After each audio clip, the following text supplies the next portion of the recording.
ಎಲ್ರಿಗೂ ನಮಸ್ಕಾರ. ನನಗೆ ಬಹಳ ಸಂತೋಷ ಏನು ಅಂದರೆ ಇವತ್ತು ದೇಶದಾದ್ಯಂತ ಇತಿಹಾಸ ತಜ್ಞರಾಗಿ ಮನೆ ಮಾತಾಗಿರುವಂಥ ವಿಕ್ರಮ್ ಸಂಪತ್ ನಮ್ಮ ಬೆಂಗಳೂರಿನ ಹುಡುಗ, ನಮ್ಮ ಕನ್ನಡದ ಹುಡುಗ, ಅದು ನಮಗೆ ಬಹಳ ಹೆಮ್ಮೆ ಆಗ್ತದೆ.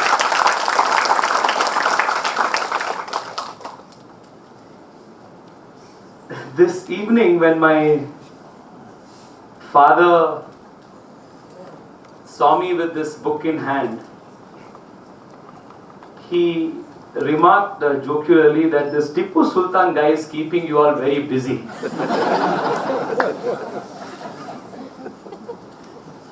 In fact, there have been multiple occasions, including forums in the Bangalore Literary Festival, newspaper, op-ed spaces, television debates, where Tipu Sultan has brought Vikram and me together. And today again, the interest that we have in Tipu Sultan has brought all of us together. And at least in that sense, he is not altogether a divisive force, because at least so many of us have come together to debate and discuss about him. At the very outset, there are two things on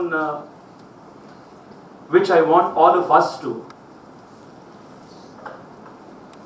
acknowledge our deep gratitude and appreciation for Vikram Sampath. Most of you here are men and women of letters. You know how difficult it is to even write a small blog post. And in today's social media intense times, even a 280 character tweet, drafting a 280 character tweet itself is a big challenge. Our attention spans are so low, and for some reason, as a society, as a generation, at least I would say, speaking for people of my age, we have resorted to instant gratification even when it comes to knowledge enhancement. So most of our opinion making, most of our understanding of even one subjects is unfortunately reduced to Instagram memes.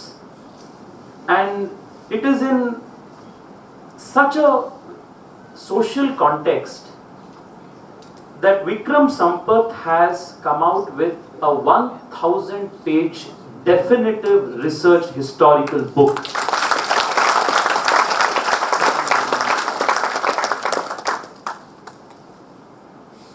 And I was going through this book the last week or so, and at various instances, one aspect of the book and the author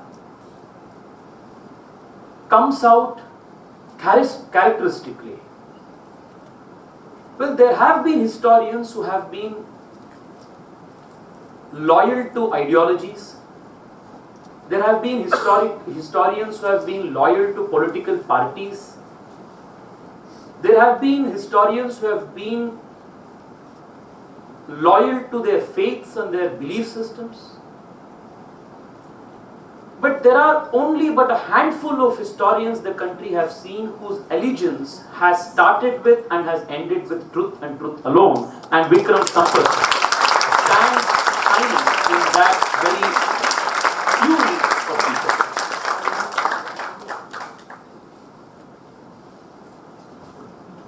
In the very first, in the penultimate paragraph of the prologue, Vikram encapsulates this spirit that has governed not just this work, but all the 9 other works that Vikram Sampath has written and which the society has so well received. I would want to read these few lines for all of you. The author says, after all, in the Indic imagination, Itihasa, the Sanskrit word for history, translates literally to "it thus happened." Glossing over his cruelties and barbaric deeds, only to sound politically correct, or labor under a sad misapprehension that whitewashing these crimes would somehow magically maintain social cohesion and national unity, is being extremely treacherous and intellectually dishonest. At the same time, erasing some redeeming features of his character and life is also being disingenuous with history. And then he says, at the end of the day, a historian's real shield is his or her faithful adherence to facts and facts alone. It is for this reason that this definitive work on Tipu Sultan and the 40 years of history of the Mysore kingdom at that point of time will hold a special place in the archives of human history when we go back to understand how human beings at that period of time in this particular geography, how they dealt with things. So in one sentence, this book is the definitive account on the life and times of Tipu Sultan. The second reason why we must also be grateful to Vikram is because in addition to writing himself, he has also founded the Foundation for Historical and Cultural Research in India, the FIHCR. One of the strong points of this civilization, this culture, has been the unbroken lineage of the Guru Shishya Parampara that has kept this civilization so strong and intact. And what Vikram and his team and the foundation envisions to do through this foundation is to groom and make ready scholars, especially in history and social sciences, for the coming generation of India. And I think that is a monumental contribution to the country in its own right. Because we need people who will tell our stories in an unadulterated fashion and tell the story with courage, with conviction, and with fearlessness for years to come. I think both of these extraordinary work that Vikram Sampath and his team are doing, as a grateful society, as a grateful generation, Vikram, we are so deeply appreciative of this work.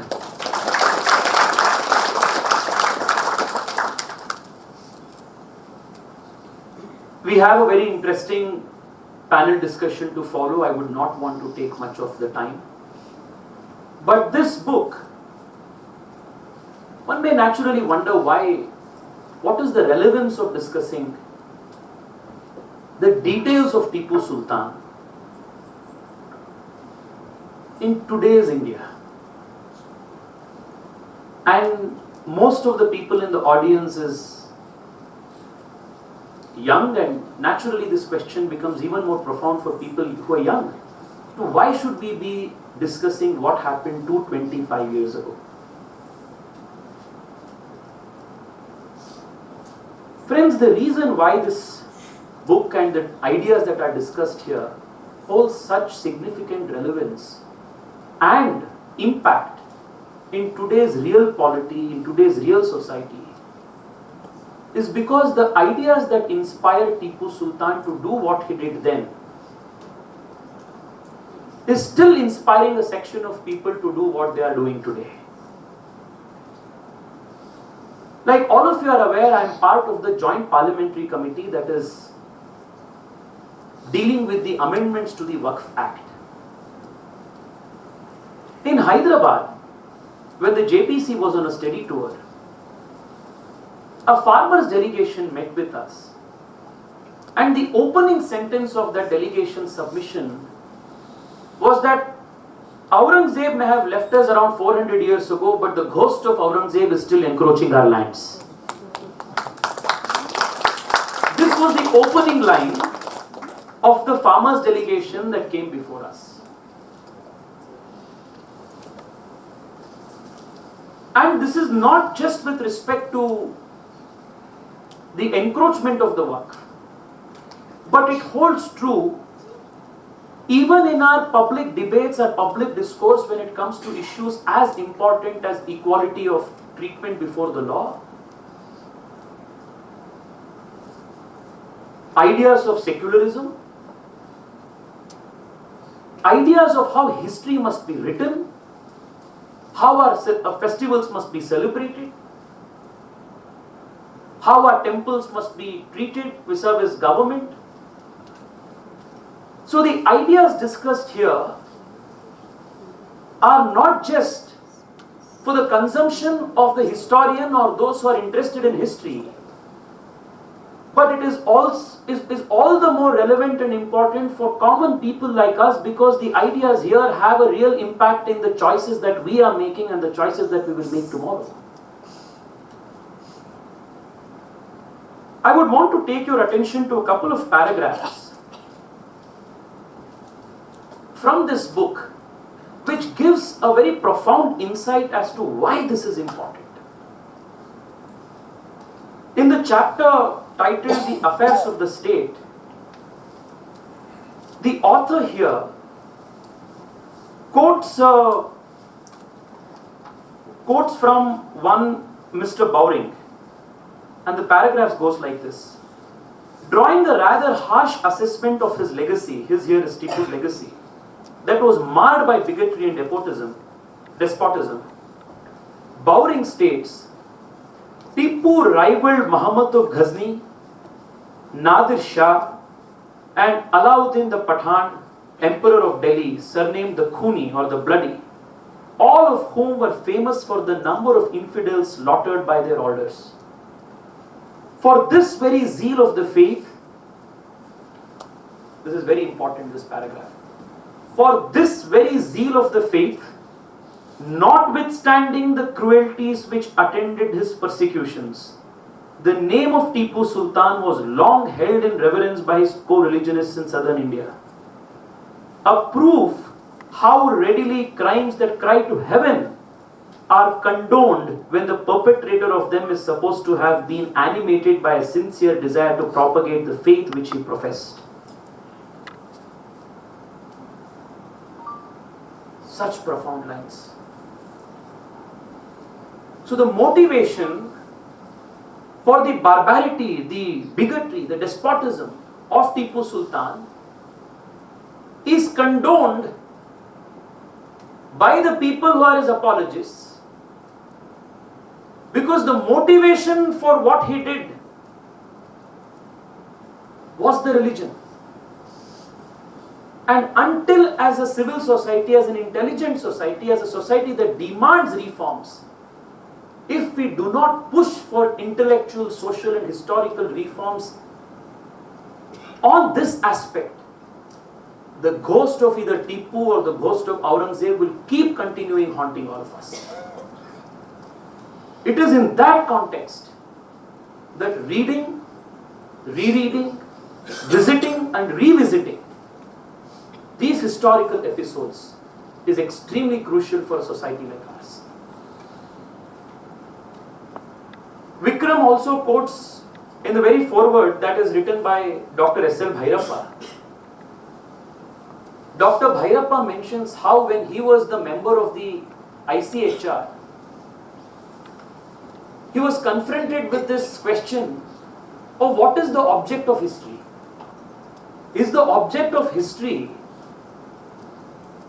to create national integration by whitewashing historical crimes? Or is the object of history only to present before the audience or the reader the plain historical fact? And have a belief that the human being reading it will make an independent assessment using his discretion and take independent choices.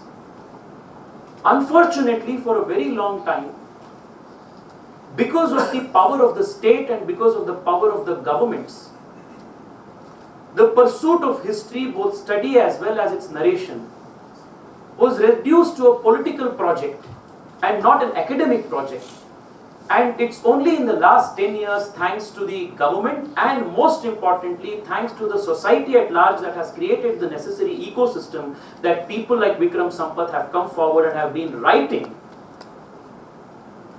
and making an effort to present history with allegiance only to fact and truth. This as a society we must develop and must. I would want to leave all of you with just one thought.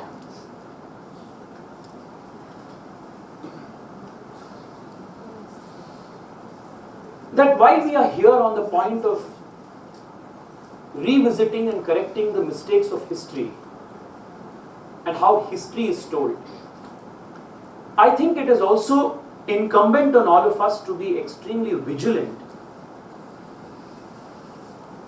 on the excesses of the present as well.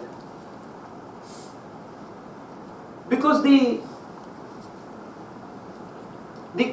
historical or cultural or intellectual immersion that we get through works of this kind must prepare us to address the challenges of today.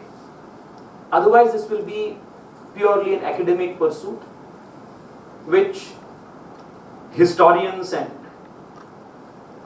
students of history may delve in, but as political leaders, as common people of the society, we are dealing with the real world practical issues of today. Therefore, what we do here must have a relevance of today. Let me take a minute to explain to you how whitewashing of crimes by a certain particular group of people is whitewashed not just in history, but even in the present. Couple of days ago, the chairman of the JPC, on my invitation, visited a couple of districts in Karnataka. All of you have been following the news in the papers and the television. In Haveri, in Hubli, a delegation of farmers from Haveri met with us. And they submitted a memorandum. One of the farmer's son had committed suicide because his land, 4 acres of land that stood in his name, was unilaterally and without following any procedure of the law, unilaterally it was changed in the name of the Waqf Board. And the moment the mutation register and the RTCs were changed, this farmer could not get access to loans, could not get access to subsidies, and his land practically was rendered dead. And he was literally pushed to suicide. His father, his mother came, gave a representation, media covered it, and then I tweeted about it. The minister tweets that this is fake news.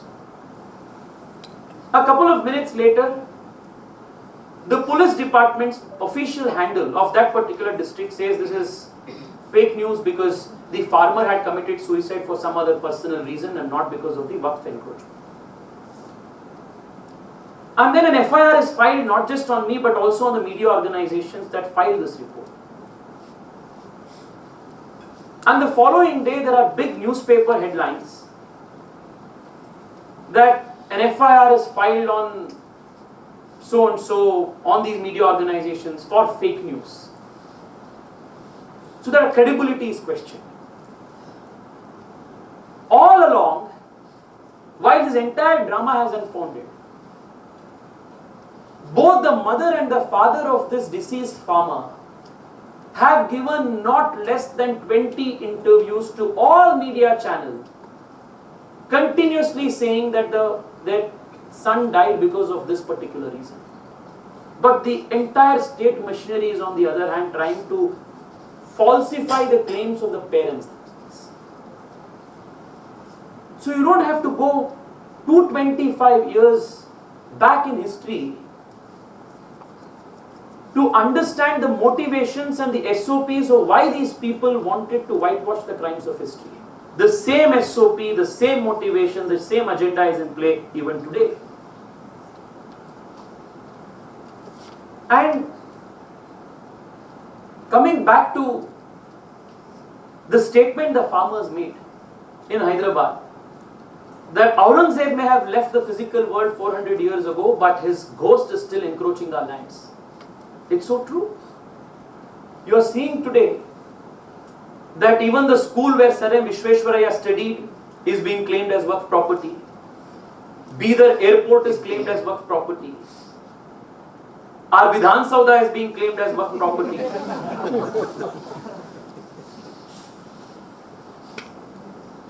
Deep forest lands in Uttar Kannada, where there has been no human habitation at all, they are being claimed as Waqf property. Temples, Kalyanis and Pushkaranis that are 1400, 1500 years old, 100 years even before the founding of Islam, are being claimed as Waqf property. And what may seem on the face of it to be jocular is a very serious matter, because this kind of unilateral, unbridled powers were given to the Waqf board by the statute itself. In 1995 and in 2013, amendments were carried out to the Act in effect to give this body powers to be the petitioner, the judge and the executioner, all in the same capacity. It has the power to decide any property that it has reason to believe to be Waqf property. Issue a list, get the government to issue a gazette notification. If you have a problem with that, you have to come before its own tribunal. And the decision of that tribunal is final, you can't go in appeal. So the invasion that started by the likes of Aurangzeb and Tipu Sultan did not end with their physical disappearance. The encroachment and invasions that took place then have now gotten statutory sanctity. And it is in all of these developments and context that efforts of this kind to educate the masses, educate the public on how we must be dealing with these important questions of polity, of society, of yesterday and today and tomorrow, has supreme significance. And it is here that Vikram Sampath's extremely well researched and remarkably written, because one of the banes of very well researched historical books is that they are not engaging to the reader as a literary piece of work. You know, for all of us who struggle to sleep at night, they sometimes are a great aid of, a tool to help us, get to bed early. But Vikram, I must tell you, I have been reading this book the last week, and a 1000-page historical novel which has anecdotes, which has, footnotes almost for every sentence. Such well-researched book is remarkably engaging in the style of the writing. It is unput down. So, thank you so much, Dr. Vikram Sampath, on behalf of a grateful society, on behalf of, most importantly, our generation. Because I think it is my generation, it is our generation that is in many ways at the crossroads of a lot of these existential questions and cultural changes that are taking place. I think in that context, this is an extremely important work. And in about 14 years now, I think you have written 10 wonderful books that have been so well received.